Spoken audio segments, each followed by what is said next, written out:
Vous savez ce que c'est qu'un changement de paradigme? Vous en avez parlé là depuis tout à l'heure par rapport à l'adoption. Là, il y a eu un changement de paradigme. At-tabanni, l'adoption dans l'islam. Pourquoi il y a eu un changement? Pourquoi il y a eu un changement de paradigme sur ce point-là? Parce que c'est un changement quand même. De l'adoption. Changement de paradigme. Oui. Sur l'adoption, oui. Il n'y a pas d'adoption dans l'islam. Non. C'est pas un changement de paradigme. C'est tout simple. Le prophète lui-même a été adopté. Mais c'est quoi, vous connaissez? Mais je pense que tu dois réviser ce que veut dire le mot paradigme, frère. Oui, non, mais je sais ce que c'est qu'un paradigme. C'est pour ça je reviens sur tes paroles, tes propos. Oui, alors je te réponds. L'adoption, elle était considérée, l'islam, le Coran n'en a pas parlé, c'est tout. Et après, quand le Coran a voulu traiter cette information, il a demandé à ce qu'on la cesse, dans le sens où en fait tu cesses pas, tu as le droit d'adopter un enfant. Pourquoi elle a été cessée? Mais attends, je finis juste mon propos. Tu cesses de prendre cet enfant-là que tu as adopté comme étant un enfant légitime qui a droit à ton héritage et ainsi de suite. Il s'applique sur lui uniquement à rahma que tu peux lui accorder, mais pas l'héritage et tout le reste qui est en lien du sang. D'accord. Pourquoi elle a été cessée? Si tu veux, Je viens de te répondre en fait. Tu te précipites pour me poser la question alors que je suis en train de donner la réponse. Une information s'il vous plaît. Alors, c'est par rapport au prophète Mohammed qui avait un enfant.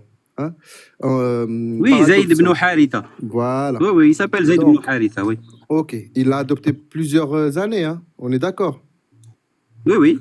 Adoption, hein, on dit bien adoption. Adoption. Ok. Et puis, pourquoi il a été enlevé de l'adoption? Non, il a été rien du tout. Je vais essayer de te réexpliquer si tu veux bien écouter. Pour que le prophète... effectivement... Pour que le prophète... Voilà. En fait, on pose une question, mais on refuse la réponse. Vas-y, Babalis, exprime-toi. Oui, non, mais parce que... Mais il me laisse pas parler, il a une idée préconçue. Tu laisses parler, tu réponds, tu laisses parler, d'accord? Attends, Abel, tu donneras ton l'explication après. Tu le laisses parler. Bah, vas-y, mon ami, j'ai pas entendu. Excuse-moi. Je te disais tout simplement qu'en fait, effectivement, le prophète, alayhi salam, il a adopté Zayd ibn al-Haritha.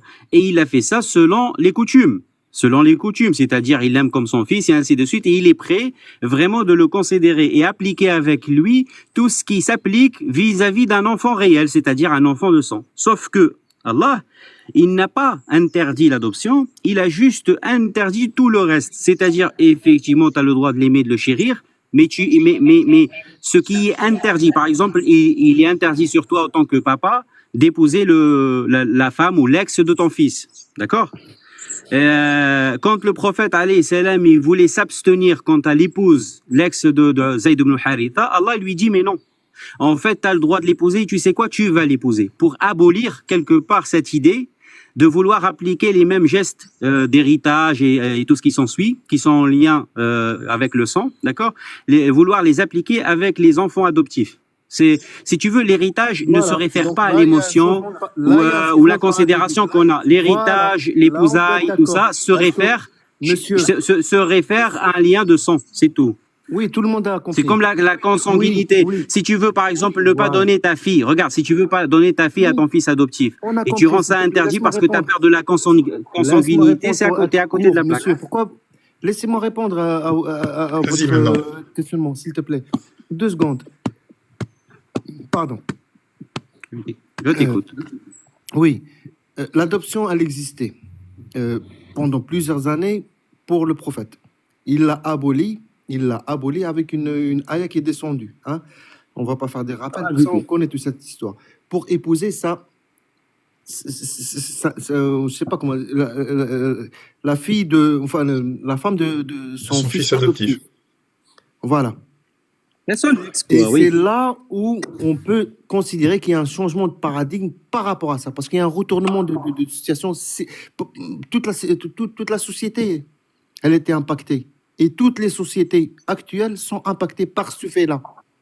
Vous comprenez? Ça, c'est un changement de paradigme. Un autre changement de paradigme, je vais vous le citer, mais ce n'est pas le sujet. D'ailleurs, ce serait la terre plate, mais c'est pas... Ça, ce serait ce que l'Église catholique elle a fait. OK? En 92, par exemple, en présentant des excuses par rapport à Galilée et tout ça, tout le reste. Mais quand on parle de paradigme, il faut vraiment être précis. L'adoption, pour la société musulmane, ce serait une réforme exceptionnelle, quoi. Parce qu'il y a beaucoup de problèmes, Khoya. Voilà, je te remercie et je m'excuse.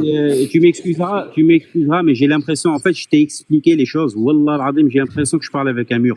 Je te dis les choses sans arrogance de ma part. Hein. Parce que franchement, depuis tout à l'heure, je suis en train de te parler qu'il faut faire la différence entre le lien, la considération du lien de sang et la considération émotive ou émotionnelle, d'accord? Il faut les différer. Si tu veux, je vais t'expliquer un autre truc, ça va te rapprocher le sens. Les mu'minines, les croyants, les compagnons du prophète alayhi salam, quand ils sont partis à Médine, d'accord? Est-ce que tu me suis? Quand ils sont partis à Médine, la question de l'héritage s'est posée. Et donc, ils ont commencé à vouloir dire qu'en fait, on va s'hériter entre frères dans l'iman, d'accord? Allah subhanahu wa ta'ala, il a corrigé ceci, il a dit non. L'héritage, c'est un droit de sang. Que ton frère soit kafir ou soit mu'min, le lien spirituel ne va pas trancher dans la question de tout ce qui est héritage et tout ça. C'est un droit du sang. C'est-à-dire que par exemple, si moi, Abel, toi tu es kafir et moi je suis mu'min, mais on est frères, d'accord? Moi j'ai fait un voyage, fi sabilillah, je suis parti rejoindre mes frères dans l'islam et tout ça. Notre père commun, il est mort, il laisse un héritage, ça sera à partager avec toi. Ça ne sera pas à partager avec un frère dans l'iman. C'est là où Allah, justement, il veut t'apporter. Il veut te... C'est ça. Alors, je vais te donner un exemple personnel, même, si tu veux. Franchement, je ne le crée pas à tout champ. Mais écoute, moi aussi, je suis un fils de l'adoption, si tu veux, par Reda, par l'allaitement. Quand une femme musulmane t'allaite, quel que soit, tu connais ça, et peut-être personne ne connaît ça. Les Français, enfin ceux qui sont ici, peut-être qu'ils ne connaissent pas. Quand une femme musulmane, elle t'allaite, elle allaite un bébé, par exemple, c'était mon cas, parce que ma mère, elle a eu un petit souci, quoi, pendant une période, mais voilà. Donc, moi, je suis un fils de cette dame-là. Voilà. Je m'excuse pour la longueur de mes pensées des fois, mais voilà. Je m'excuse pour la longueur de mes pensées des fois, mais voilà. Je suis pour la longueur de mes pensées des fois, mais voilà. Je suis Johnny, je te coupe parce que tu fais un écho. Oui, parce qu'il y a un écho, oui. Merci, Paul. Donc voilà, donc moi, le droit à l'héritage, heureusement que mon oncle, lui, il m'a cédé une parcelle de terrain. Mais pas parce que c'est lui qui l'a fait dans la loi qui existe dans ce pays-là. Mais vis-à-vis de l'islam, je n'ai aucun droit. Alors que je suis son fils. Tu vois, là aussi, c'est un problème. D'un côté, je suis un fils. Tu parles du droit de l'héritage. J'ai pas le droit à l'héritage. Qui t'a allaité. Hein, par rapport à ta mère qui t'a allaité, c'est ça? Tu parles de quelle dame héritage? qui m'a allaité aussi. C'est une dame musulmane qui m'a allaité. Donc je suis son fils. Reda. Juste pour comprendre. Tu es son fils de Reda. Tu parles de quel héritage? Celui de la mère qui t'a allaité ou celui de ton propre père et ta propre mère biologique? Non, mes parents biologiques, ça n'a rien à voir. L'héritage, ça, c'est réglé. Par rapport à cette dame-là qui m'a allaité, je suis son fils. Oui. Ok. Ouais, ben non. Son mari, ça se passe pas comme il m'a cédé. Ça, c'est dans la loi. Il l'a fait par rapport à la loi qui existe dans le pays où j'ai vécu. Mais Sharia, islamiquement, si tu veux, je ne suis pas l'héritage. Il n'est pas acté. Pourtant, j'ai une parcelle de terrain chez le notaire et ainsi de suite, voilà. Donc, c'est paradoxal. En fait, il y a deux choses différentes.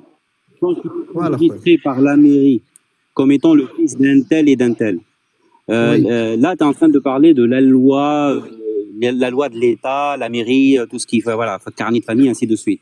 Ça, je t'en parle pas parce que je sais pas le sujet. Moi, on est en train de parler de l'islam. L'islam considère quoi? Il va considérer que la question de l'héritage, c'est un droit de sang, d'accord? Il va considérer que la loi qui interdit le mariage, c'est aussi en lien avec la liaison du sang et non pas de la considération, l'adoption ou autre, d'accord? Maintenant, tu es en train de m'évoquer l'héritage par rapport à Rida. Eh ben, l'islam n'en a pas du tout parlé. L'héritage, Voilà, c'est ce la que je te rida'a, dis. ça a parlé juste Oui. au niveau de l'interdiction d'épouser, par exemple, ta sœur aînée ou... Oui, mais il n'a Mais pas en fait, parlé ce de qui est intéressant l'héritage. dans l'histoire, c'est Maintenant, si ton pourquoi ce oncle verset est ou descendu. quelqu'un de ta famille a voulu t'interdire l'héritage parce qu'il a spéculé, Oui, j'ai compris ta quel question. verset? Oui, oui. Et je reviens à Paul juste après, si tu permets. Oui, je suis pas, adoptif par l'allaitement de cette famille-là. Mais comme tu l'as dit tout à l'heure, j'ai pas le droit de sang, donc j'ai pas le droit d'hériter, quel que soit alors que